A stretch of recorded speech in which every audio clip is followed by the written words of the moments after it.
Shalom and welcome to the Torah. This year is entitled Why One Must Think Twice and Three Times or More Before Spaying or Neutering a Pet. Technically, neutering is for male or a female animal. Spay usually means taking care of a female animal so they cannot reproduce. And many people have dogs and males, females, cats, and they want to stop them from reproducing and running away and all the stuff. So, okay, just go ahead and bring them to a doctor, and that's it. All is well. There's many reasons why it's not simple halakhically at all. The Gemara in Sanhedrin Nun Vavim Be, when it talks about Bnei Noach, the seven Noach laws, is Rav Chidka, who actually says that they have another law called Sirus. A goy cannot neuter an animal. You'll say, okay, it's an interesting sheet in the Gemara Sanhedrin, also in Baba Metzia as well, Tavsadi, but we don't paskin that way. The Rambam doesn't bring it down in his list. The Rambam doesn't. But other Rishonim do. Give it to Shulchan Aruch. Does the Shulchan Aruch say? So the Beis Shmuel and Siman Hein Even Ezer brings down those shitot that maintain that Sirus does apply to a guy. So if you're thinking, I'll go ahead, I'll just give it to a Gentile doctor, and he'll take care of my animal for me. Well, the guy has a prohibition. And the Beis Shmuel says you have to be concerned about the prohibition according to those opinions. And Al-Hashulchan brings it down as well, even if it's not the major opinion. So one thing you need to be concerned about is that you are giving the guy an animal and he is doing a serious biblical violation. You'll say, okay, that's not nice, but luckily what's not my problem, it's his. Lifnei Iver. I can't set a guy up for an Isser, just like I can't set up a Jew for an Isser. So that line of reasoning is far from simple. You have to start getting into what if I give it to him and then he gives it to someone else? So it's lifnei to lifnei. I'm not directly dealing with him. It's lifnei to lifnei. It's indirect. Maybe that would be all right. Hashulchan does mention that possibility. Wait, but then I give it to him and I ask him to have another Gentile do it.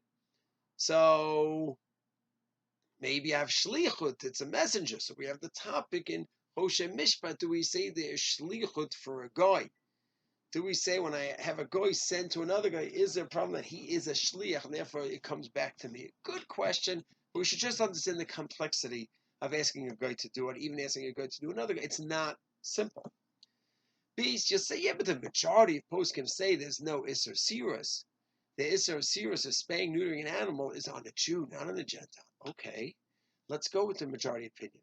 You have another fantastic concept called Amir La'akum, asking a guy to do something that you can't do. You'll say, what? That's a Shabbat halach in Shin Sayin, in Hilchot Shabbat. That's not a halacha in the whole Torah. Well, the Gemara Matzia has a question in Sadi, where is Amir La'akum for the whole Torah or not? The Rama Paskins in Hilchot in Schirut Hapolim in Hoshen Mishpat Shin Lamed Chet Amir La'akum applies to the whole Torah. You can't ask a guy to do anything that's prohibited. So, and that's how we paskin. So even if you want to say, well, the Isser of a guy to do Sirus, spay an animal, neuter around, that doesn't really apply to him, and I don't have to worry about lifnei even, according to most opinions. Okay, Amir al-Akim, that's it. We paskin Amir al-Akim is a problem by the whole Torah, not only on Shabbat.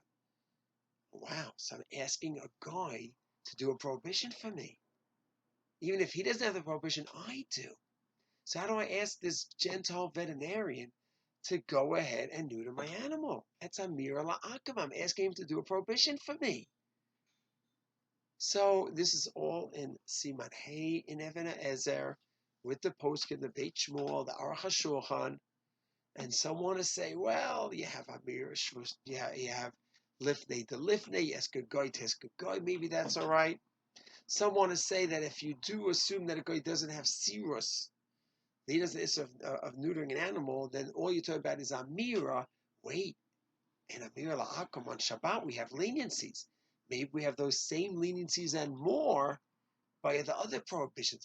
Sofa discusses that. So there is what to discuss here. But for someone to think, I'm going to buy a dog, a cat, and in order to avoid any of these problems, I'll just take it to a doctor, Jewish vet. I'll work that out. Not simple. I would say before anyone does that, ask a shaila from a Rav first, before purchasing a dog what you plan, or a pet that you plan on taking care of in that way. Because as we've seen, it's a complicated sugya involving seers for a Gentile, lifnei iver, setting him up for Israel, the sugya of lifnei to lifnei. This sugya, the topic of shlichut, sending a goy to having a goy send a shliach with another goy. The halach of amir la'akum, asking a goy to do an issa for you. Then all the leniencies of amir la'akum that may apply to Shabbat, do I apply that to amir la'akum in general? This is a rich and complicated sugya and should be treated that way. Shalom.